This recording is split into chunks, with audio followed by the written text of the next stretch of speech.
soul snatching, this stuff they try to do with this people's souls. They think they're eating the souls and stuff.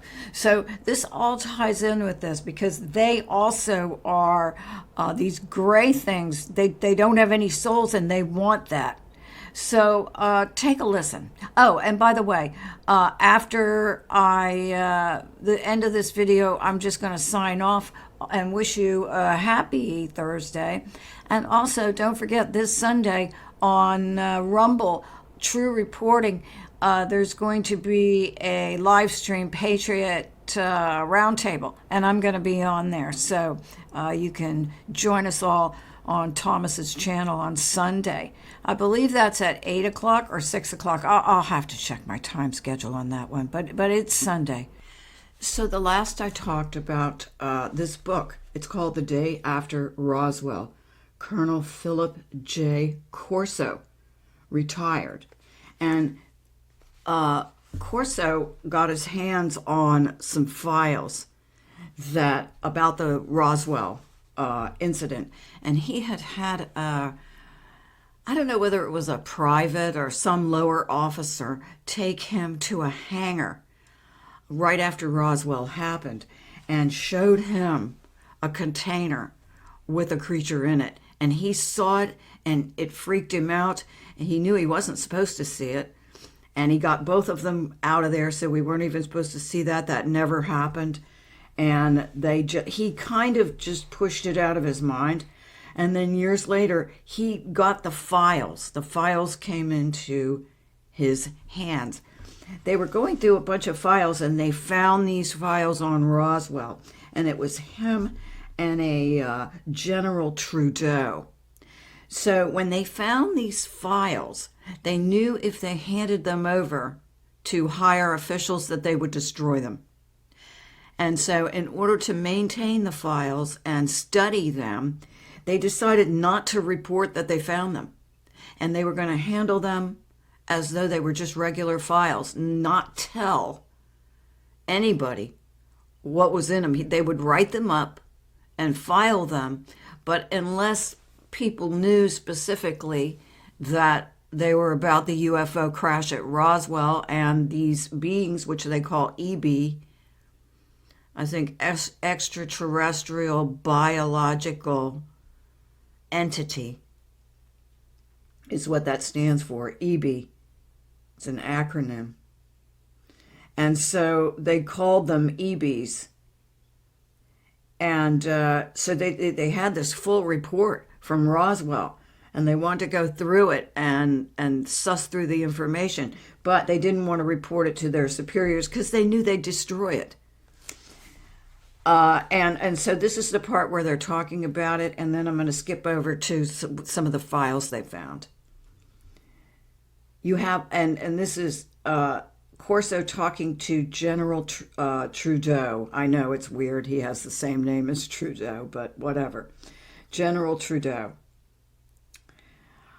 Hypothetically, Phil, Trudeau laid the question out. What's the best way to exploit what we have without anybody knowing we're doing anything special? Simple, General, I answered. We don't do anything special. You have a plan, he asked. More of an idea than a plan, I began, but it starts like this. It's what you asked. If we don't want anybody to think we're doing anything out of the ordinary, we don't do anything out of the ordinary. In other words, hide in plain sight. Business as usual. That's how this whole secret group operated.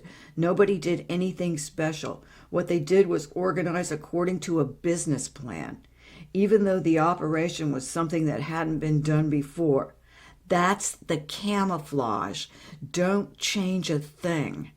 But we use your same procedures to handle this alien technology, so they don't do anything different than they do with any other file.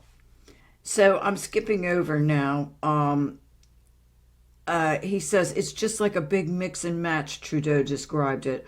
Only what we're doing, General, is mixing technology. We're developing in with technology not of this earth. So they're going to release the technology, but they're not telling them where they got it from, that they got it from these Roswell UFO files.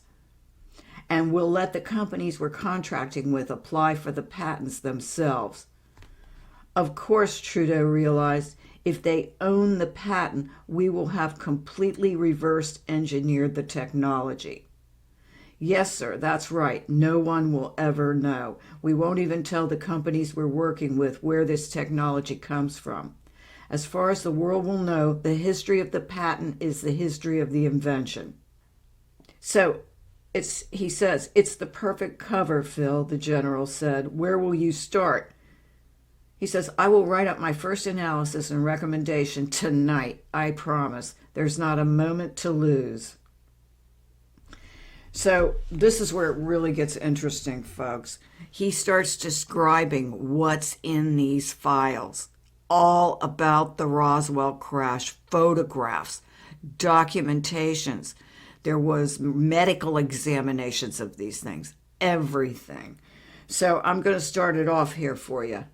The photographs in my file, I began my report that night over the autopsy reports, which I attached, show a being of about 4 feet tall. The body seemed decomposed, and the photos themselves aren't of much use except to the curious. It's the medical reports that are of interest. The organs, bones, and skin composition are different from ours. The being's heart and lungs are bigger than a human's. The bones are thinner, but seem stronger, as if the atoms are aligned differently for greater tensile strength. The skin also shows a different atomic alignment in a way that appears the skin is supposed to protect the vital organs from cosmic ray or wave action or gravitational forces that we don't yet understand.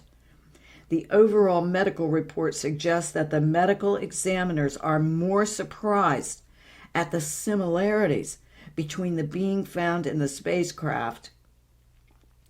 And there's a note here that says, NSC reports refer to this creature as an extraterrestrial biological entity, EBE. And they're more surprised at the similarities between the being found in the spacecraft, the EBE, and human beings. So they're freaked out because these things are so much are very similar to human beings biologically. And so they're very surprised at that. Well, we shouldn't be surprised at that because they're using human DNA to make these things. So they're saying especially the brain, which is bigger in the EBE, but not at all unlike ours. So I think they really are trying to create things with as much of our DNA as they possibly can, because our DNA is unlike any other, and we have a lot of capabilities. So I guess they're trying to harvest that. And so this thing has a great big head, and you've seen the video of it. I'm showing photos of it. So that's why they have a great big head, because in order to get as much out of the brain as they possibly can, they need a bigger head. They need more space. It's really quite that simple. So he writes further on down, if we consider similar biological factors that affect human beings, like long-distance runners whose hearts and lungs are larger than average, hill and mountain dwellers whose lung capacity is greater than those who live closer to sea level, and even natural athletes whose long striated muscle alignment is different from those who are not athletes, can we not assume that the EBes who have fallen into our possession represent the end process of a genetic engineering designed to adapt them to long space voyages within an electromagnetic wave environment at speeds which create the physical conditions described by Einstein's general theory of relativity? So just to simplify that, and I do think it is interesting that he uses the term electromagnetic wave, which is supposed to be the same thing this sun flare is doing, solar flare. So he's saying if we look at humans, and the people who live up in the mountains and mountain dwellers, and they have a greater lung capacity based on their environment, I guess is what he's saying. That these things have biological features that show that they are adapted to unique space travel. Like going through wormholes and portals and things, that they can do it with ease. 1973. So now I'm moving into chapter 7.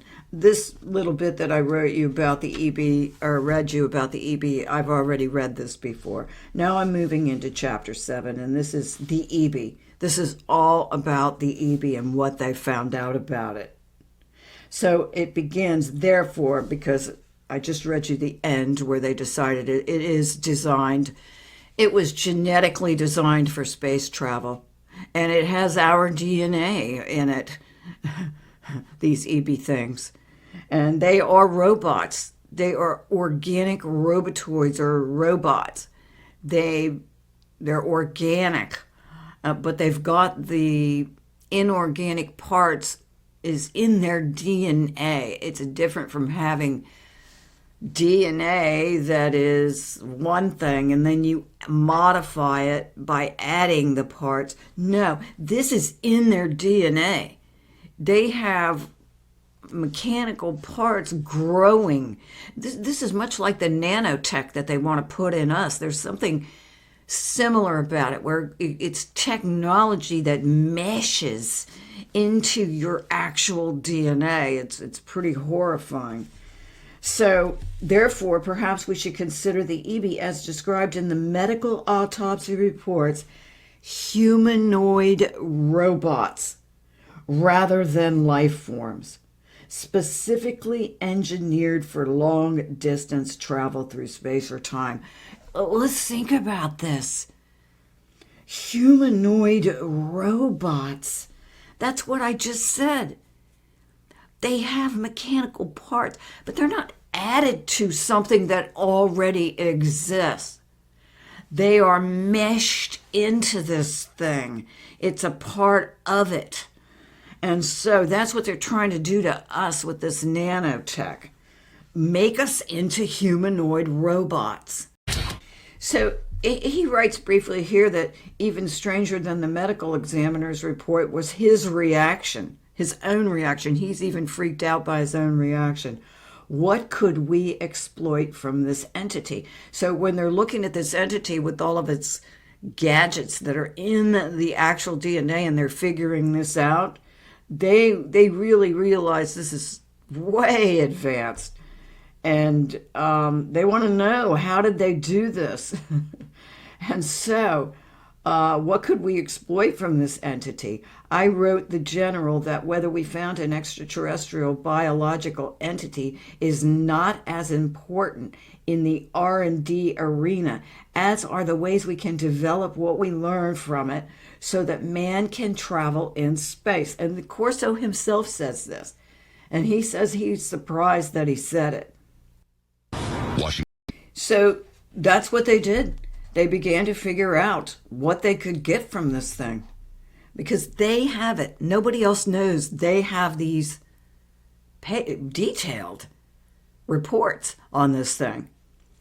And it's really kind of surprising that the military, seems like all this stuff is just floating around, like stuff in NASA, pictures of the dark side of Mars and everything, just floating around in the system. And so they have to give someone the chore of getting rid of it.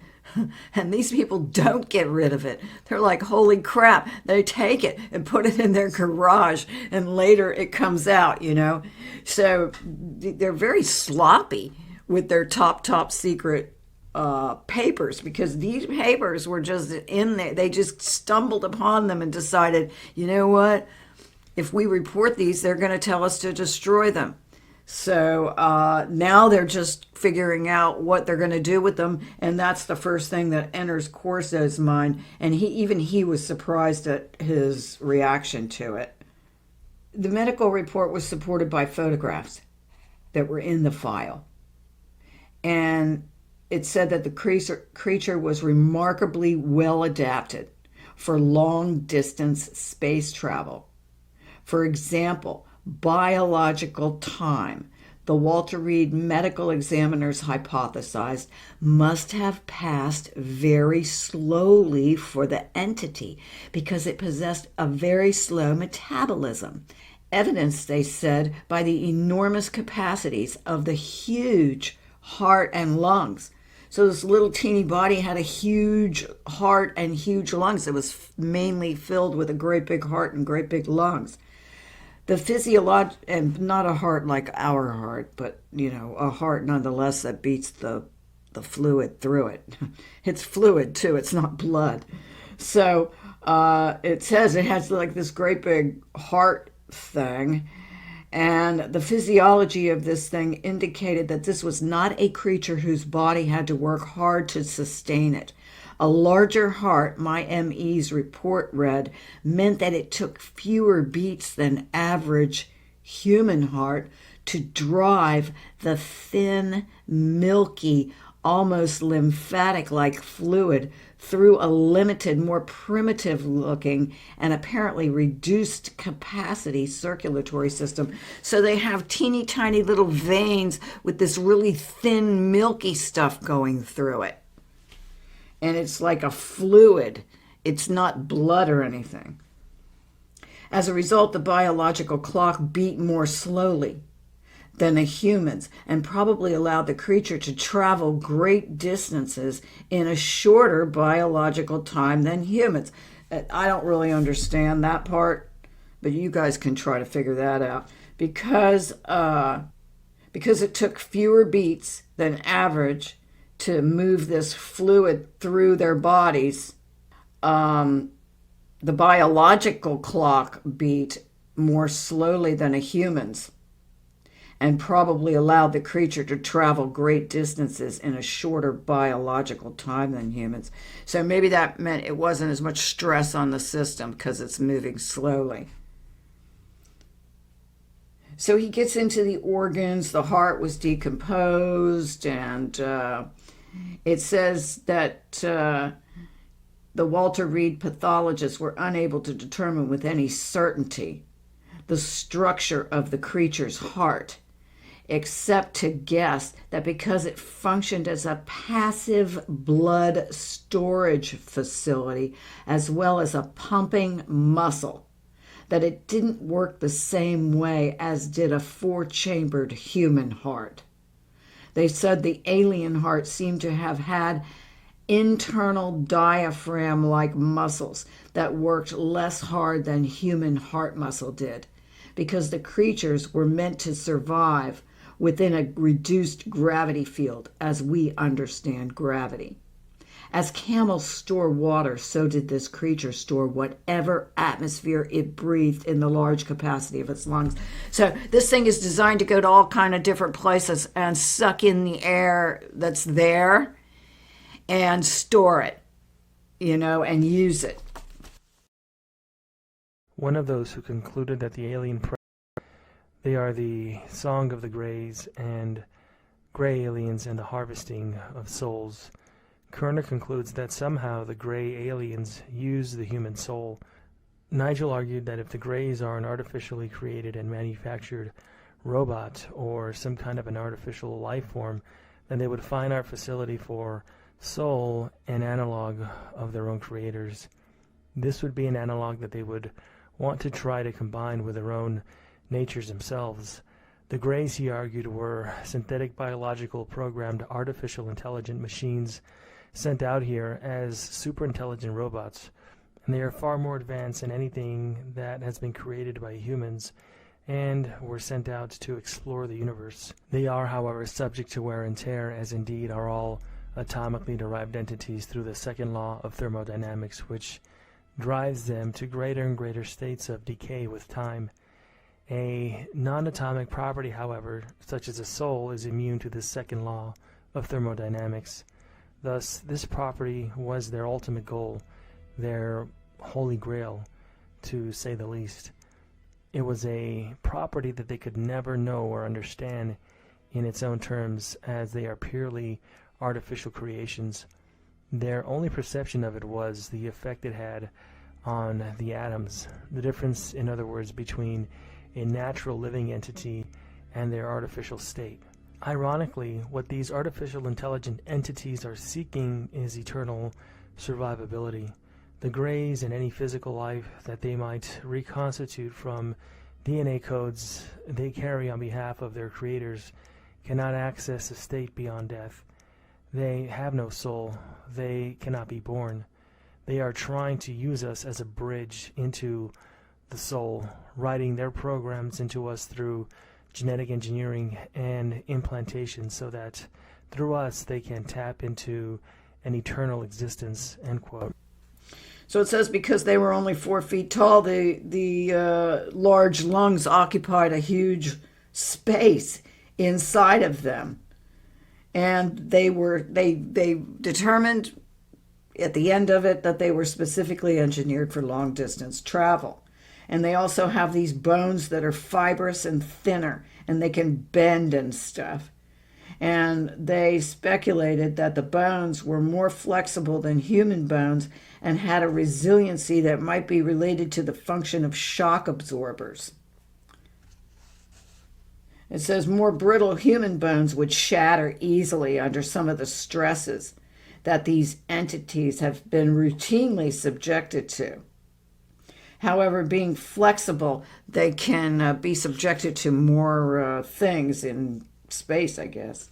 They could withstand extreme forces and fractures. It says that they could withstand fractures that would and forces that would cripple a human space traveler. The military, this is very interesting. This is what happened at Roswell. These are the notes of what happened at Roswell when they got there. The military recovery team at the Roswell site had reported that the 2 creatures still alive after the crash had difficulty breathing our atmosphere. Whether that was because they were suddenly tossed out of their craft unprotected into our gravity envelope, or whether our atmosphere itself was toxic to them, we don't know. We also don't know whether the one creature who died very shortly after the crash was struggling to breathe because he was fatally wounded by gunshots or because of other reasons. And I'm going to stop here. I do believe that one of the soldiers shot one of them or something. Military witnesses recounted different stories about the creature that survived and tried to run. Some said it was struggling to breathe from the moment the military had secured the area. Others said that it was gasping only after it had been shot by one of the sentries. My guess was that it was the alien's sudden exposure to the Earth's strong gravity that caused the creature to panic at first. This could have been one reason his breathing seemed labored. Then after he fled and was shot, he was struggling to breathe because of his wounds. The medical examiner's report mentioned nothing about toxic gases or the kind of atmosphere he believed the creatures naturally breathed. It's notable that far more than a few people in the field of alien abduction have commented on this soul-reaping program of the aliens. Whitley Strieber, the author of the 1987 best-selling book Communion, came to believe that the human soul was an integral part of the alien abduction experience. Strieber is not the only writer and researcher on the alien abduction issue to have made this deep connection between the phenomenon of alien abductions and the human soul. Another was the late Dr. John E. Mack, a Harvard University professor who was killed by a drunk driver in London, England in the year 2004. Mack wrote 2 books on the subject, Abduction and Passport to the Cosmos. One of Mack's many patients was a man named Greg. He told Mack of an experience of the abduction type, but not with the typical small, large-headed, black-eyed aliens that had become known as the Greys. Greg's encounter was with tall, scaly creatures that resembled monsters in the Universal Studios classic movie of 1954. the creature from the Black Lagoon. In UFO terminology, they would be known as reptilians. Greg confided in Mac that he felt the lizard people he encountered were trying to extract his soul from his physical body. Another of Mac's patients, Isabel, talked of aliens that can fool you into handing over your soul. It's also worth noting the experience of Sergeant John Healy of the U.S. Army Reserve. One night on October 18th of 1973, he encountered a brightly lit UFO as he and his colleagues were on board a UH-1H helicopter, rapidly closing in on the Cleveland, Ohio airport. In the aftermath of the encounter, which in essence was a near collision between two craft, Healy had several weird out-of-body experiences, as he told to a UFO investigator, Jeannie Zeidman. It was, he explained, as if he was dead in his bed, and that his spirit was above him, staring down at his sleeping form in his bed.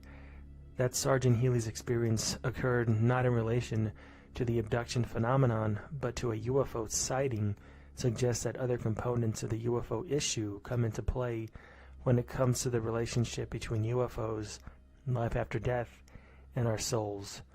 Says here, if the Roswell craft was a scout or surveillance ship, as the military analysts back at Wright believed it was, then it was also more than likely that the creatures never intended to exit the craft. This was a craft equipped with a device that was capable of penetrating our nighttime or utilizing the temperature differentials of different objects to create a visual image, enabling the occupants to navigate and observe in darkness. So it was a craft equipped with a device that was capable of penetrating our nighttime or utilizing the temperature differentials of different objects to create a visual image, enabling the occupants to navigate and observe in darkness. So it appears and disappears on the radar screens at will. And so they believe that the occupants simply stayed inside and observed, that they weren't intended to get out of the ship. And just in case people don't know it, in this book, it explains eventually they figure out that this entity is part of the ship. It's actually, the thing won't fly without these entities in it. And they're partnered up with a ship. It's like a man and a dog. They're partnered up with their ships. They know their ships. They're best friends with their spaceships. They actually communicate psychically with these ships.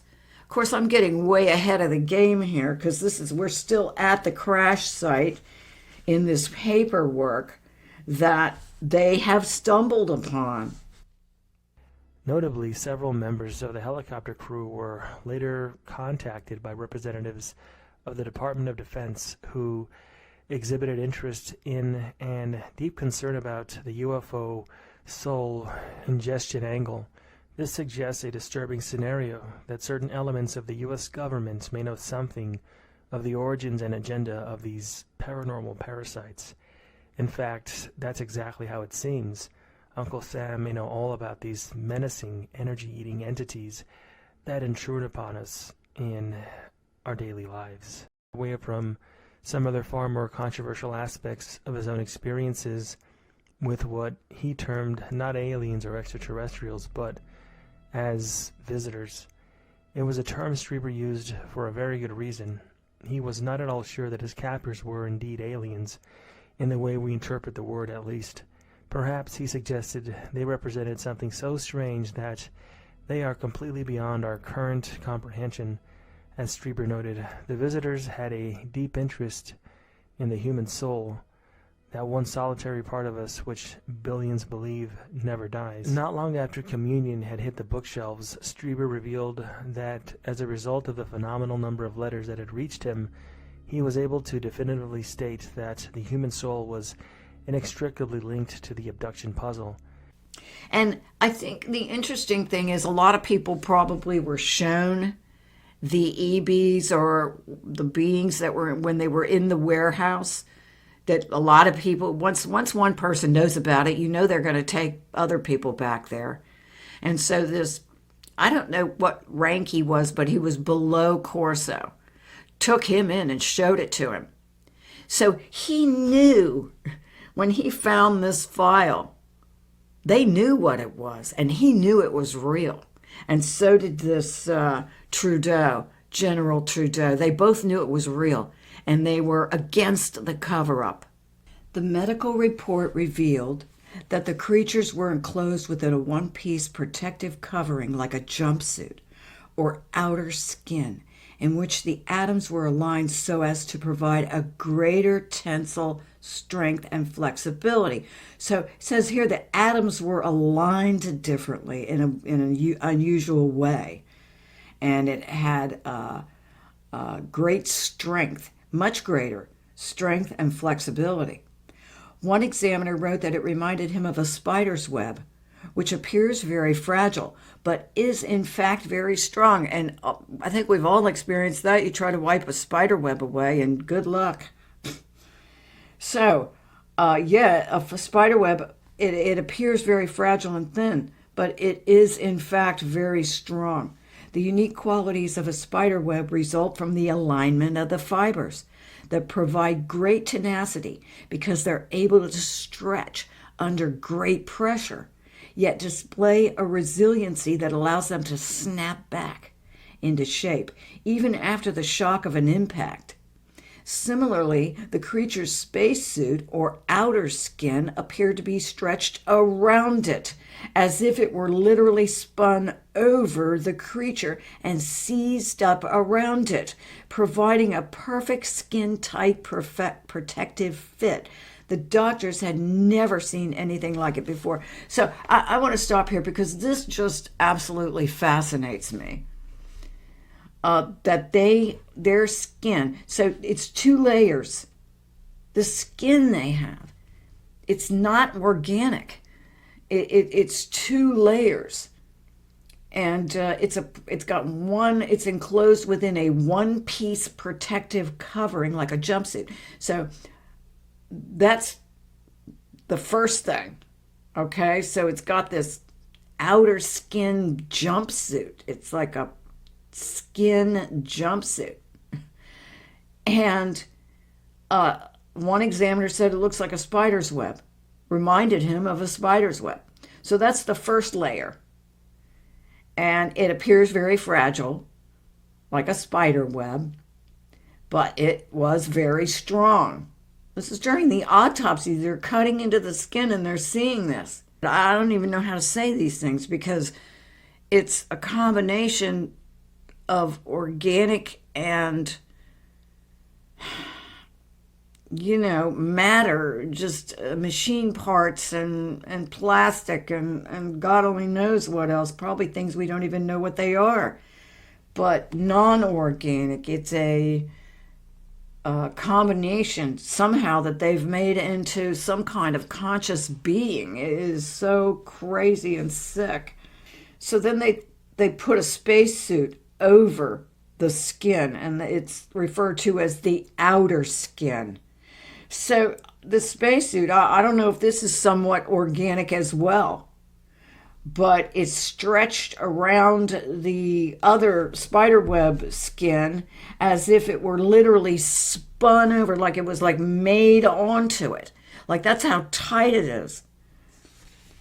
And the doctors hadn't ever seen anything like this before. And he writes, I think I finally understood it years later, because he's reading this file and nobody understands it. And then he says years later, it took him years later to finally understand it. I think I finally understood it years later after I left the Pentagon and I was buying a Christmas tree. As I stood there in the frosty air, I watched as the young man who prepared the tree for transport inserted it top first into a stubby barrel-like device that automatically spun a twine mesh covering around the branches to keep them in place for the trip home. They also thought that this outer suit was protection against cosmic rays that might bombard any craft during a space journey. It says the interior organs of the creature seem so fragile and oversized that the Walter Reed medical analyst imagined that without the suit, the entity would have been vulnerable to the cumulative physical trauma from a constant energy particle bombardment. Space travel without protection from subatomic particle bombardment might subject the traveler to the same kind of effects he'd experience if he were cooked in a microwave oven. The particle bombardment inside the craft, if heavy enough to constitute a shower, would so excite and accelerate the creature's atomic structure that the resulting heat energy would literally cook the entity up. So they're saying that this outer skin, the second layer, which is actually the suit, but actually looks like it's integrated in. It's not going to go anywhere, the suit. And it's there to keep it from cooking up, from just, exploding or something. So now they're calling it the inner skin and the outer skin, which is all attached to this thing. The Walter Reed doctors were also fascinated by the nature of the creature's inner skin. It resembled, although their preliminary reports didn't go into any chemical analysis, a thin layer of fatty tissue. So this is the inner layer, unlike any they'd ever seen before. He says this a lot in this book, unlike anything they'd ever seen before. And it was completely permeable, as if it were constantly exchanging chemicals back and forth with the combination blood lymphatic system. So in other words, it's exchanging fluids. It can be permeated. It's porous, like a sponge. Was this the way the creatures nourished themselves during their journeys? And was this how waste was processed? So there's no way for them to go to the bathroom. I'm just going to give you that information. That's a spoiler right there. There's no way for them to go to the bathroom. So they're trying to figure all this stuff out. And they don't see anything really. In the Roswell crash, there were no human body parts or anything found in that crash. And I think because these things don't eat, I think that gets that it's some kind of system that is in the skin, okay? In the underlayer, not the suit, but the underlayer of skin, which is permeable, it's porous, and they're thinking that this is how they eat. The very small mouths and the lack of a human digestive system troubled the doctors at first because they didn't know how these things were sustained.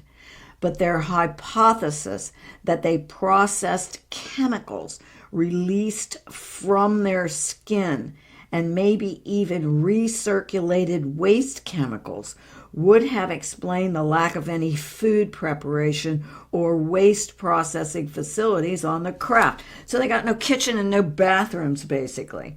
And so what are they eating? How are they sustaining themselves? Well, with the skin is self-sustaining. It's got the skin.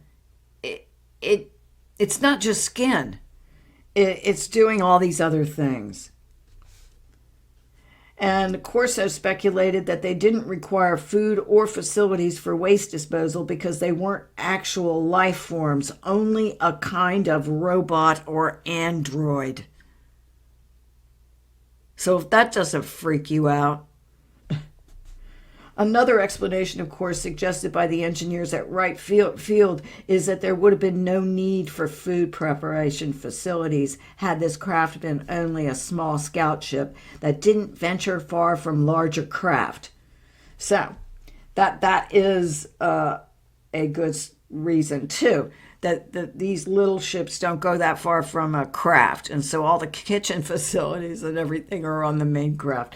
But it was looking like to Corso that this thing, again, didn't require food or facilities because they weren't actual life forms. only a kind of robot or android. From Corso, I imagined that the keys to understanding what made the craft go and directed its flight lay not only within the craft itself, but in the relationship between the pilots and the craft. If we hypothesized a brainwave guidance system that was as specific to the pilot's electronic signature as it was to the spacecraft's, then we were looking at an entirely revolutionary concept of guided flight, in which the pilot was the system. Imagine transportation devices in which the key to the ignition is a digitized code derived from your electroencephalographic signature. Let me say that again. From your electroencephalographic signature, and is read automatically upon your donning some sort of sensorized headband. That's the way I believe the spacecraft was navigated, by direct interaction between the electronic waves generated within the minds of the pilots and the craft's directional controls. The electronic brain signals were interpreted and transmitted by the headband devices, which served as interfaces. So I think that's completely fascinating, and I hope you guys found it as fascinating as I did.